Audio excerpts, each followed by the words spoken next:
tan importante para el país como tal, ¿verdad? Y queremos hablar de esto de una manera muy profesional, de una manera muy clara, que pueda ser entendible para todos los presentes. También queremos aclarar de que van a ver ustedes algunas expresiones repetitivas debido a la importancia que tiene el tema. Y en los datos estadísticos que vamos a presentar, ustedes van a poder entender que algunos de estos datos son datos aproximados debido al hecho de que hubo alguna información que después del huracán Mitch, pues se perdió, no la tenemos. Entonces tuvimos que recabar alguna de esta información. Pero queremos presentarles la agenda. En la agenda tenemos 7 puntos, ¿verdad?, que vamos a analizar. El primero de ellos es el objetivo de la conferencia. El segundo, la historia de los productores de banano. El tercero tiene que ver con las principales afectaciones que llevaron al cierre de operaciones. El cuarto punto, el panorama actual, lo que están viviendo los productores actualmente. Y como quinto punto, la sostenibilidad que pueden tener ellos a largo plazo con las inversiones que tienen que hacer. Como sexto punto, vamos a analizar algunos costos de producción, renovación y siembra nueva. Y por último, pues entonces las conclusiones y cierre de la videoconferencia. ¿Cuál es el objetivo de esta conferencia? Primero, dar visibilidad a la situación del sector bananero independiente. Hay que entender cuáles fueron los factores que lo afectaron, el contexto actual y las acciones necesarias para poder sostener y expandirse en el futuro cercano. Ese es el objetivo de esta conferencia. Analicemos entonces lo que es la historia de los productores de banano en Honduras.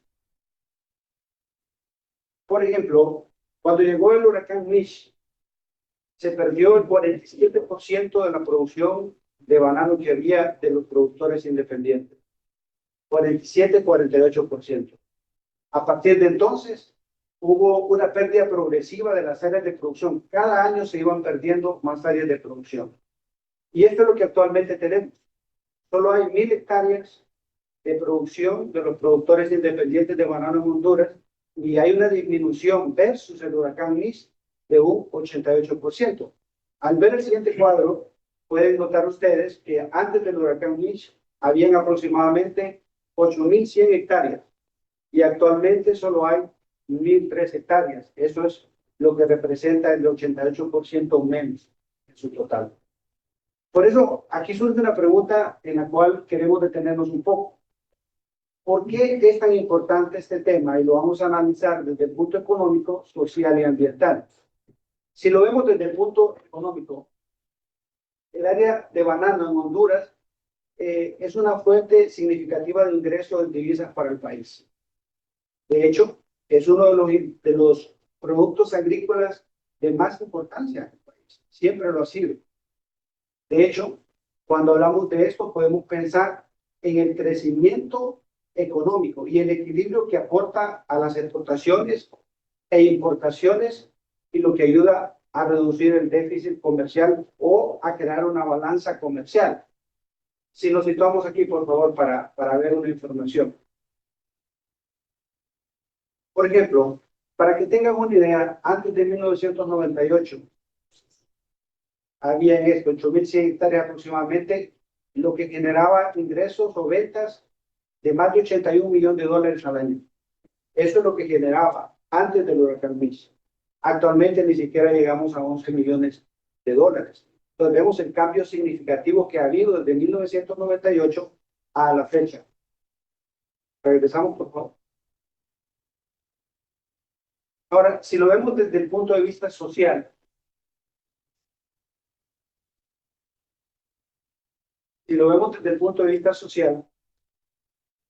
en el caso del banano, para empezar, genera empleo todo el año. Todo el año genera empleo. Una finca de banano genera más o menos un empleado por hectárea. Y si un empleo directo genera 4 indirectos, significa que todo el año una finca de banano puede generar 5 empleos. 5 empleos. Por ejemplo, si hacemos un análisis de 1.000 hectáreas, quiere decir que todo el año podríamos tener 5.000. ¿Cuántas semanas van? A 4 y son 8. Sí. Vamos todos a la mitad. Ok. Gracias. Al desarrollo social, especialmente en las zonas rurales donde está situadas las fincas. Y si entramos al link que está aquí, por favor, el impacto social. Aquí el impacto social. Gracias. Este es un ejemplo pequeño, si con una finca de 100 hectáreas. Todo el año una finca de 100 hectáreas le daría empleo a 107 personas, todo el año. Sin embargo, los que son bananeros saben que hay picos de producción muy altos en por lo menos 2 épocas del año. Y este número es mayor. Este número es mayor en todo el año. Pero en promedio sería 107 empleados para una finca de 100 hectáreas. Regresemos, por favor. Ahora, si analizamos el impacto ambiental, podemos entender varias cosas acá. Una de ellas, y tal vez la más importante, es que para exportar bananos se necesita estar certificado. Certificado, y hay casas certificadoras como Rainforest Alliance, Global Gap, SMETA.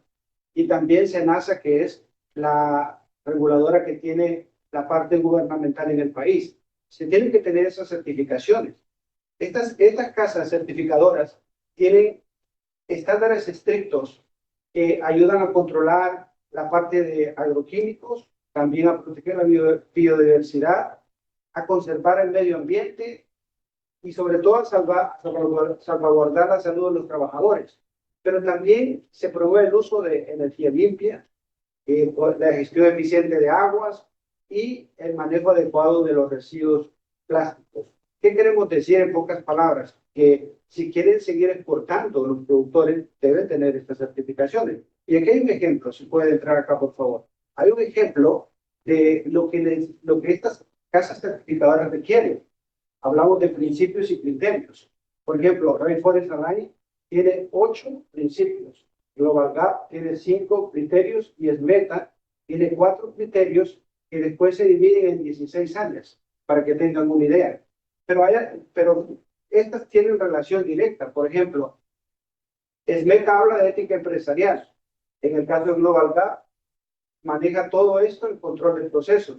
En el caso de Rainforest Alliance maneja, por ejemplo, manejo de condiciones laborales, no al trabajo infantil, respeto a la libre asociación. Todas esas son cuestiones que deben de cumplirse. De no cumplirse, realmente no se tienen estas certificaciones.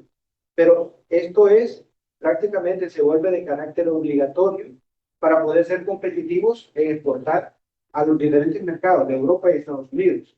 Si regresamos, ¿no? Entonces, ya contestamos la pregunta, ¿por qué este tema es importante?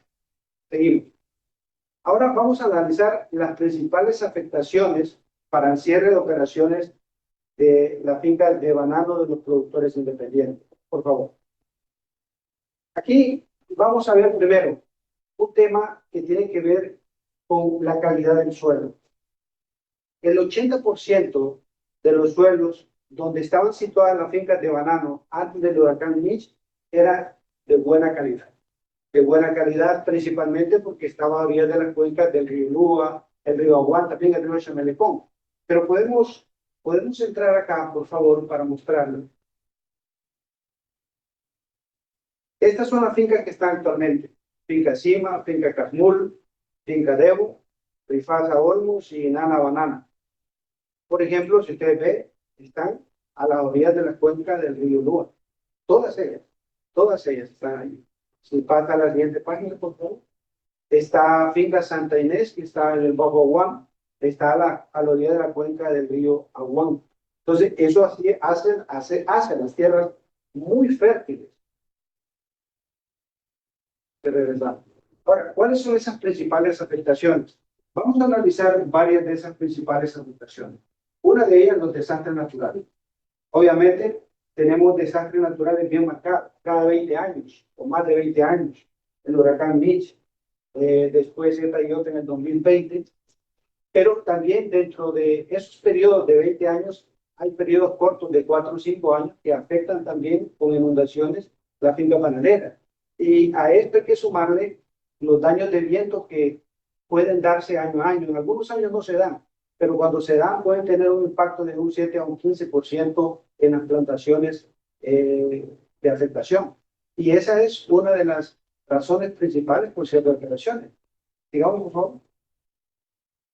También la falta de modernización. A esto nos referimos a adoptar técnicas agrícolas modernas que pudieran ayudar a mejorar la productividad. También el poder tener sistemas de computación que puedan prevenir, alertar y poder darle seguimiento de manera profesional a los factores de riesgo. ¿Vamos? La gestión financiera no adecuada. ¿Qué queremos explicar con esto? Lo que queremos explicar es que en algunos casos, antes del huracán Mitch y antes de Eta y Iota, los productores en algunos casos no sabían si ganaban o perdían. Y eso los llevaba a tener que hacer adecuaciones, como por ejemplo, reducir ciclos de fertilización, reducir ciclos en el control de la cigatoca negra. También no se hicieron inversiones en drenaje y en mejorar el sistema de riego por no tener una gestión financiera adecuada.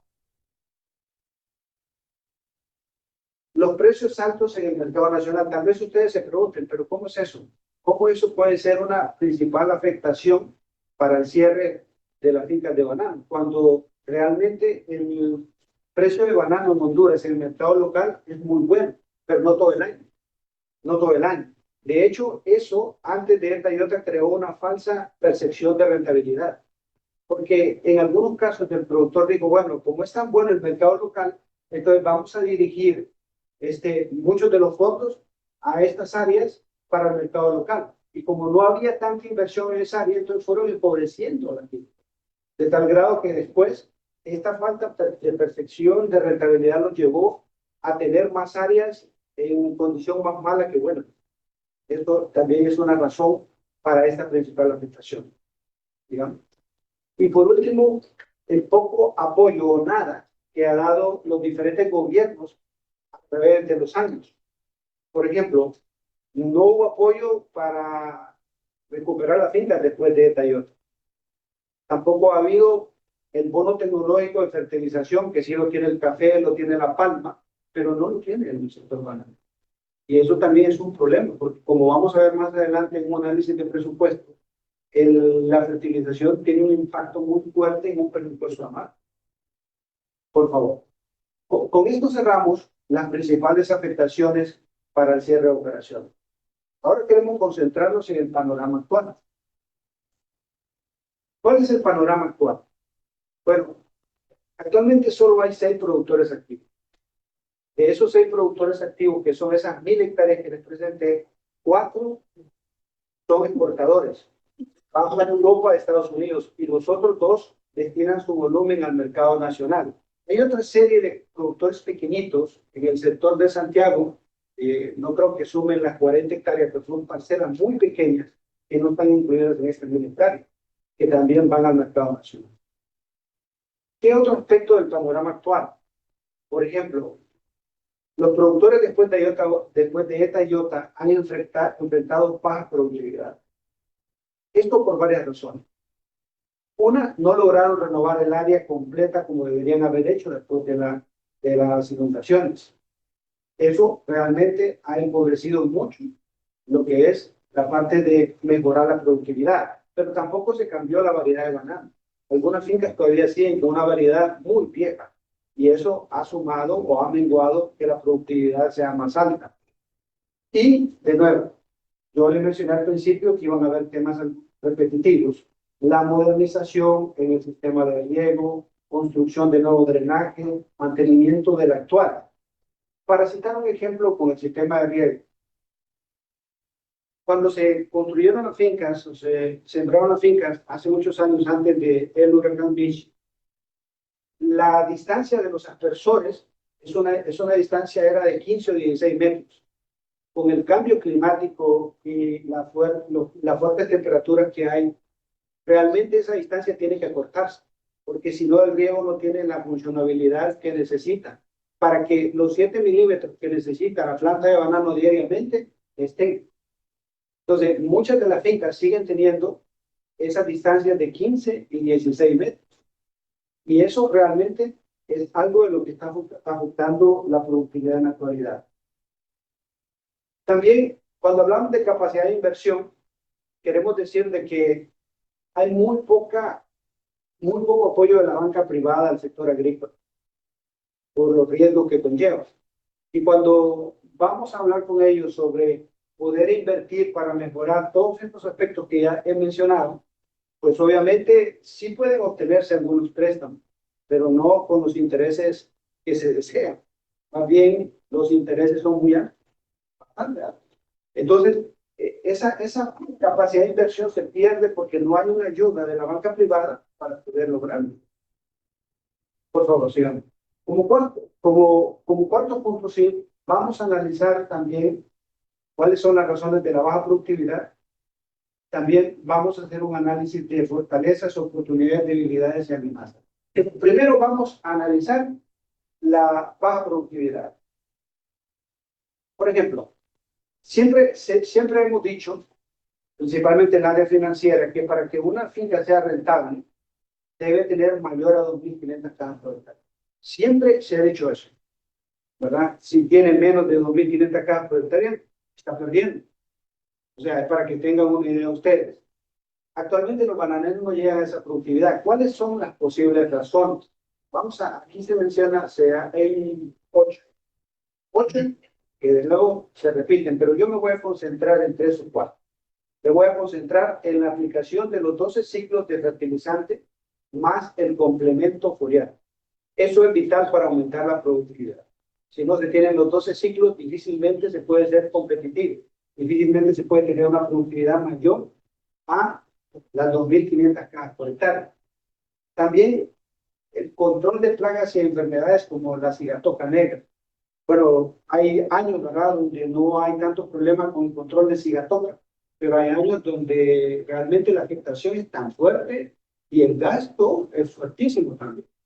Entonces se debe de tener un control eficiente. ¿Dónde se puede hacer? Bueno, no solo con la parte de la fumigación aérea, sino también con lo que vamos a analizar más adelante, eficiencia operativa.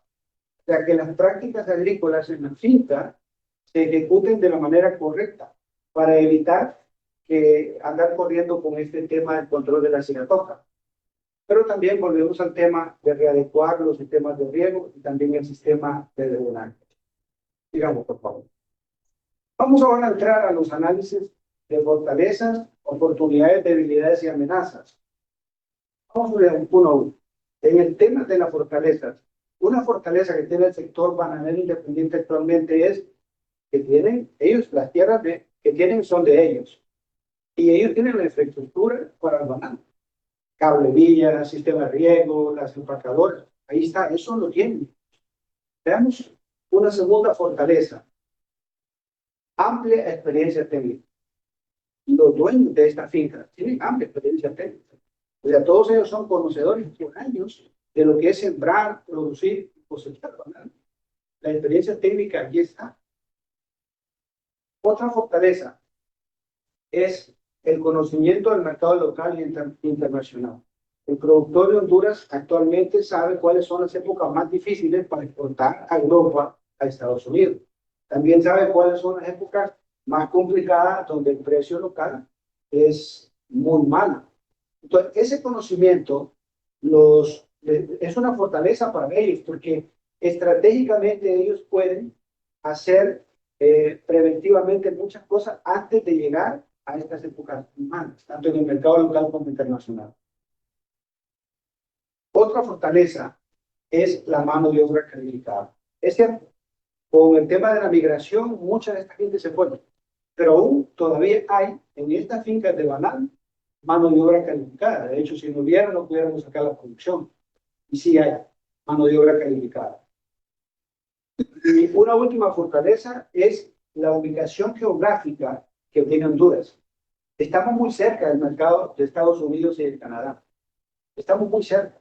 Esto lo vuelve apetecible para las transnacionales, ¿verdad? Muy apetecible por la ubicación geográfica. Analicemos ahora las oportunidades. En las oportunidades Vamos a mencionar factores externos en vez de oportunidades. Por ejemplo, un factor externo. Cuando los productores se sientan a negociar con las empresas internacionales, deberían, por lo menos, que su contrato pueda tener eso, la venta del 90% del volumen del año durante el contrato. Si el contrato dura 2 años, 3 años, deberían ellos buscar eso, porque es más fácil vender un 10% en el mercado local o en el mercado extranjero que un 25%. Otra oportunidad de factor externo es la negociación competitiva, no solo de los precios, sino de los créditos. Explicamos este punto. Por ejemplo, la negociación de los precios de materiales debería ser una negociación al año. Una negociación que pudiera darle al productor la oportunidad de poder comprar lo que necesita para invertir, para producir y para exportar. Pero a esto tenemos que sumarle también la negociación de los créditos, porque hay tipos bajos de producción donde no ajusta el dinero, ¿correcto? Entonces, si la negociación de los créditos es una negociación que se puede extender a 2, 3 meses, entonces el productor tiene la oportunidad de ir moviendo todo eso, hablando financieramente, moviendo la plata para donde más la necesita. Eso es una oportunidad. Veamos otra. El apoyo técnico agrícola internacional. Bueno, yo estoy en el área del banano desde 1993 y soy honesto, muy pocas veces vi apoyo agrícola internacional para los productores independientes. Muy pocas veces. Y mucho menos ahora, no existe. De hecho, el comentario que hago a continuación no es una queja, pero hay más apoyo agrícola internacional para el plátano que para el banano, ¿verdad? Entonces, esto es algo, es una oportunidad y es algo que los productores pueden verlo así y trabajarlo en conjunto. Veamos otra oportunidad. Cuando hablamos aquí de expansión de mercado diferenciado, me refiero a lo siguiente. Un racimo de banano, el productor debería tener la capacidad de venderlo todo. No solo el premium, la fruta premium. Todo. Fruta corta, dedos sueltos. Todo. Debería tener capacidad para hacerlo. Esa es también una oportunidad. El poder expandir otros mercados que les compren también ese volumen. Veamos otra oportunidad. Las alianzas público-privadas. Por ejemplo, en la Feria de Agromercado tuvimos la oportunidad de conversar con varias personas que dicen que cuando visitan otros países les dicen queremos bananos de Honduras. Nosotros estamos hablando de Europa, estamos hablando de Asia, queremos bananos de Honduras. Entonces, debe de establecerse una alianza público-privada para que de esa forma se siga promoviendo la inversión en el sector bananero independiente. Esas son las oportunidades. Veamos ahora las debilidades o factores internos. Entre ellos, vamos a poner como número 1 el acceso limitado al financiamiento de capital de trabajo. Segundo, se deben adoptar técnicas o tecnología e innovación para poder tener una sostenibilidad o una productividad sostenible, definitivamente. Tengo la siguiente. Se necesita mejorar la gestión financiera. Eso es un factor interno que se convierte en una debilidad. Por favor, siguiente. La deficiencia en los sistemas de riego y drenaje, que ya les expliqué con el cambio climático cómo ha impactado esto, ¿verdad? Veamos la siguiente. Falta de una identidad representativa al sector de banano que canalice ayudas e impulse inversiones sostenibles a largo plazo. En Ecuador existen organizaciones que representan a los productores. En Costa Rica hay una organización urbana que representa a los productores. Y ellos canalizan recursos para ayudar al sector bananero. En Honduras no vamos a decir que no han existido, sí han existido, pero la función no solo de representar, sino canalizar esas ayudas para que el productor pueda invertir, no tenemos todavía una entidad. No la tenemos. Habría que buscar una entidad o formar una entidad de este nivel. También, otra debilidad es la poca capacidad de negociación frente a las empresas internacionales. Actualmente no se tiene esta capacidad de negociación. Con 1000 hectáreas es bien difícil tener una capacidad. Eso hay que tener claro, ¿verdad? Cuando teníamos 8000 hectáreas era diferente, pero ahorita no se tiene. Y por último, vamos a analizar las amenazas. Aquí vamos a empezar con el problema que tenemos con los fenómenos meteorológicos. Eso es la principal amenaza. Y ya lo vimos, se lo mostré anteriormente, ¿verdad? Cada 20, más de 20, 24 años hay un fenómeno inmenso, ¿verdad? de huracanes. Cada 4 o 5 años se meten esos eventos de nuevo de inundaciones y los daños de viento que afectan. Pasemos a la siguiente, por favor. El hecho de que los precios en el mercado nacional sean tan variables también golpea al productor, pero algo que más golpea al productor, porque si el precio fuera más estable en todo el año, pues obviamente la rentabilidad fuera mejor. Pero hay un volumen que entra de Guatemala, que no tiene regulación. No tiene regulación y estoy consciente de las gestiones que han hecho muchos productores ante el gobierno para que esto sea controlado. Por ejemplo, ahorita no hay tanto ingreso de volumen de banano de Guatemala. Esto ya estamos hablando de clase segunda y clase tercera, ¿verdad? O lo que se conoce como pirracha aquí en Honduras. Pero hay momentos que esto entra a cantidades y el productor algunas veces tiene que regalar la pirracha. Literalmente tiene que ir a regalarla, porque nadie la quiere. ¿Y cuánto le invirtió? Lo vamos a ver más adelante cuánto puede costar una caja producida de banano. Otra amenaza es, de nuevo, la falta de disponibilidad de créditos blandos de parte de la banca privada. La siguiente, la devaluación de la moneda. Aquí pudieran algunos de ustedes pensar de que estamos equivocándonos en este análisis, pero no. Por ejemplo, una finca de banano que tiene un contrato en el cual le pagan en dólares, en buena teoría, la devaluación de la moneda lo ayuda, en buena teoría. Pero cuando se hace el análisis de costo-beneficio, cuando analizamos cuánto suben los materiales y hacemos el balance, salimos perdiendo. Y te los digo con autoridad porque eso ya lo hemos hecho en otras ocasiones. Entonces, la devaluación de la moneda también te encarece el hecho de poder tener una mejor inversión y se convierte en una amenaza.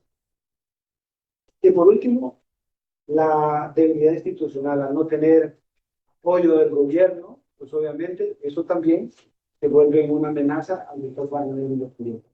Aquí acabamos de analizar entonces fortalezas, oportunidades, debilidades y amenazas. Queremos ahora seguir con el siguiente punto, que son las inversiones para lograr sostenibilidad a largo plazo.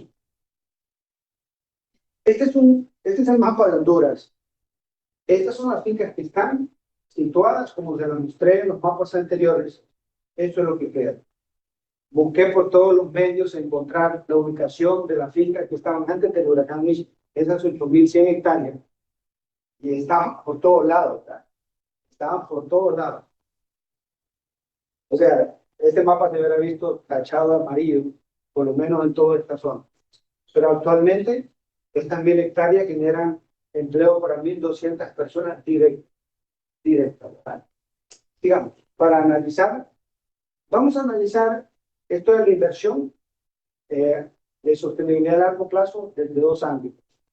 Primero, hay que tener como meta llegar a las 2500 cajas por hectárea. Pero el objetivo debería ser llegar a 30 cajas por hectárea. ¿Cómo se va a lograr? 12 ciclos de fertilizante al año más el complemento total. Yo voy a usar una expresión. Eso no es negociable. Eso se debe tener porque si no se tiene, realmente se mengua la productividad. También el manejo de aguas, lo que significa mejorar la eficiencia en los sistemas de riego y drenaje. El control de plagas y enfermedades. Hemos explicado el hecho de tener un buen control, pero no podemos decir que solo lo vamos a hacer con la fumigación aérea. Debe haber una supervisión eficiente para poder tener mejor control. Pero también hay que tener herramientas tecnológicas que puedan ayudarnos a prevenir, adelantarnos a esos hechos. Yo recuerdo hace algunos años, 2011, trabajamos con WWF, con unas estaciones meteorológicas. Y esas estaciones meteorológicas no solo nos daban el clima, sino que incluso nos alertaban cuando posiblemente podía haber un brote de sigatoca o un brote de ácaro. Esas son tecnologías que son muy buenas. Al saberlas utilizar, se puede tener un mejor control de todo esto. Cuando vivía en Costa Rica, me recuerdo de que Corvana nos mandaba un informe de las épocas en donde esto podía afectar las plagas y enfermedades. Y se basaba también en varias estaciones meteorológicas que lo mostraban. Veamos el siguiente punto. La eficiencia operacional. Quiero resaltar que esto es algo de lo cual en los años que llevo trabajando hemos hecho mucho énfasis en esto en las diferentes áreas de Banano. Esto significa sencillamente supervisión efectiva y precisa de las prácticas agrícolas.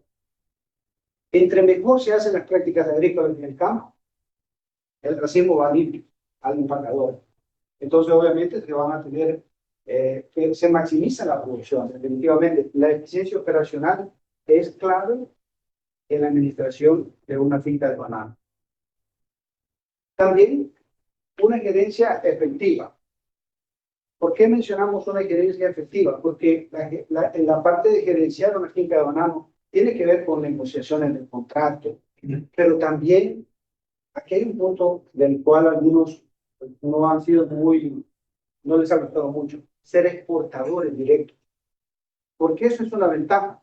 Porque algunos contratos de algunas transnacionales tienen en alguna época no comprar todo el volumen, pero si es exportador y sabemos que hay otro mercado donde podemos exportar, pues ya lo hacemos de una vez. No necesitamos a alguien que nos sirva de intermediario, nosotros podemos hacerlo directamente. Entonces, todos los productores deberían ser también exportadores, por favor. Y la profesionalización. Aquí incluyo capacitación y educación al personal administrativo, no solo para el conocimiento agrícola. Recuerden que el conocimiento no termina. Todos los días uno adquiere conocimiento. Y en el banano es igual. Todos los días se aprenden cosas nuevas. Pero si se dedicara parte de los recursos o del presupuesto para capacitar al personal, eso será muy valioso. Va a generar un valor, pero impresionante, un valor a mediano, corto y largo plazo. Eso es lo que tiene que ver la primera parte, ¿verdad? Cómo lograr sostenibilidad a largo plazo. Pero veamos la segunda, que tiene que ver con la administración correcta de los recursos y finanzas. Esto vamos a analizarlo. Primero, la administración de la finanza. Se debe tener un presupuesto mensual, anual.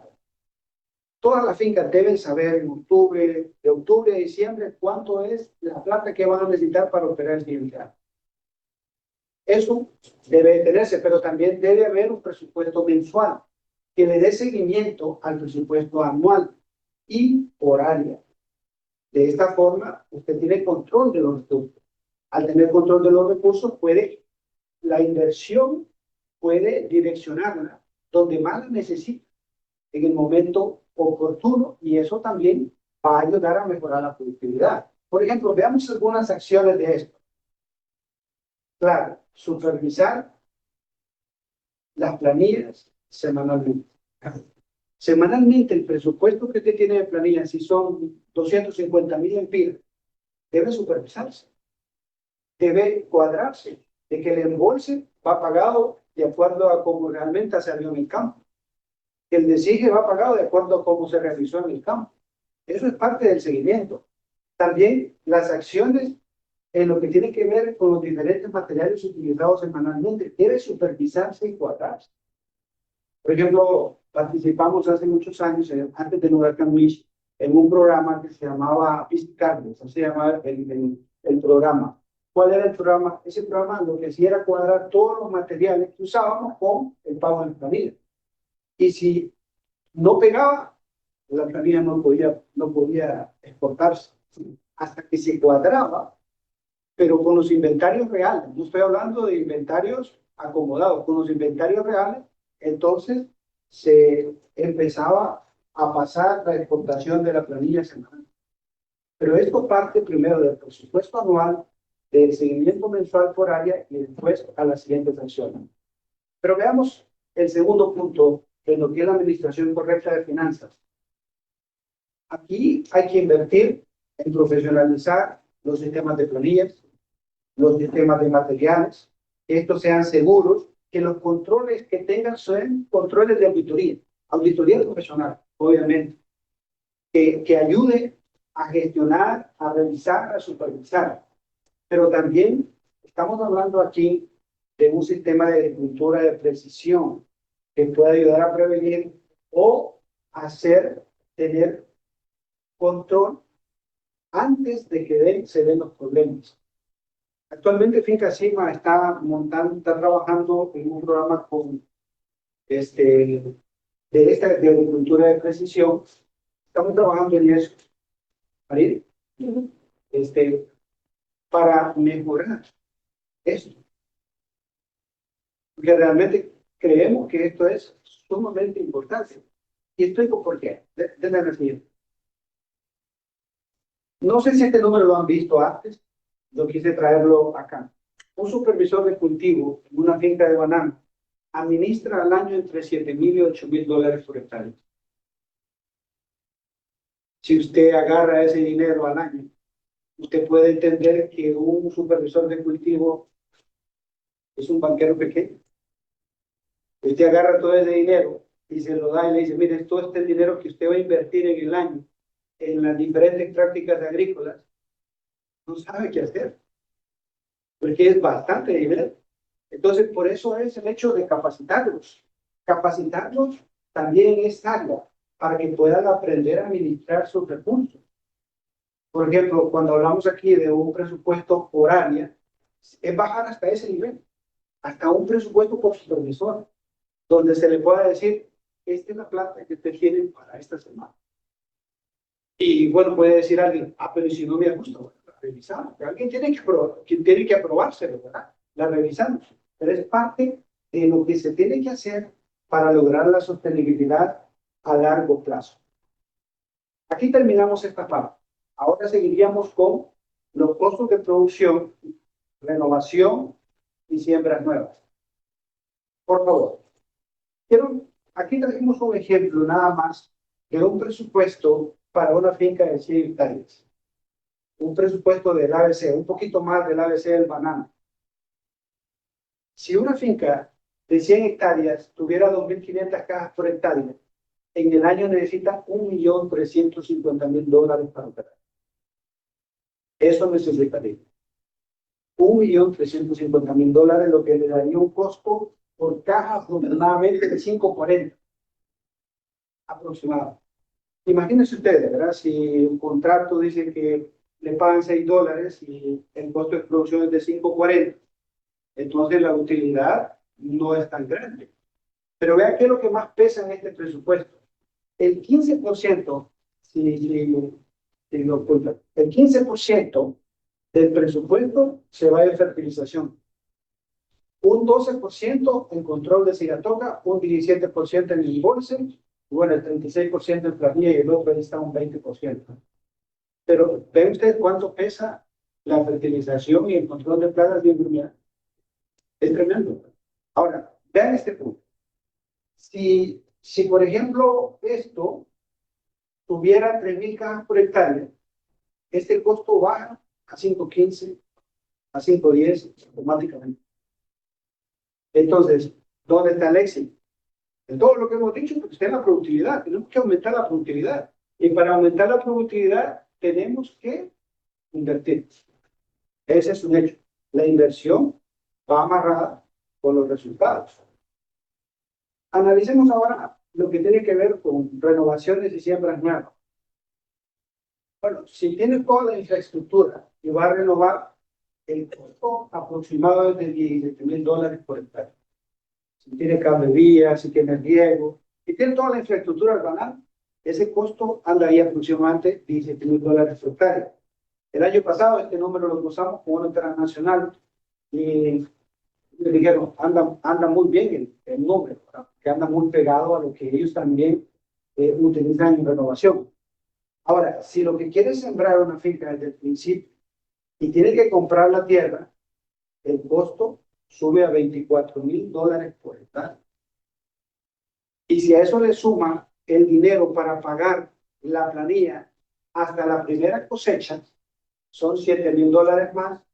Entonces, tendría que tener una disponibilidad con una siembra nueva de $31,000 por hectárea.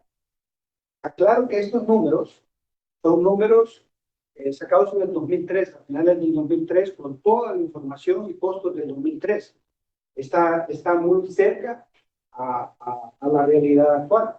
Pero lo que queremos mostrar es que tanto renovar como sembrar no es barato en el banano, no es barato. Por eso es importante invertir para ser más productivo y poder tener por lo menos un programa de renovación cada 5 o 7 años, por ejemplo, que es más barato que poder renovar de un solo de las hectáreas.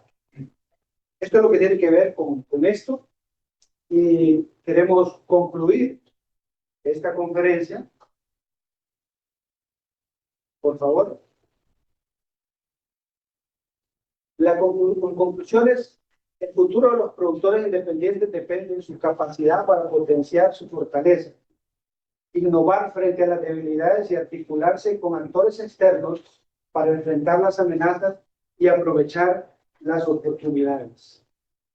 Y tengo ahí nada más un pensamiento de Stefan Weil: la historia no tiene tiempo para ser justa, o frío cronista no toma en cuenta más que resultados. Así que muchas gracias. No sé si tienen preguntas o comentarios.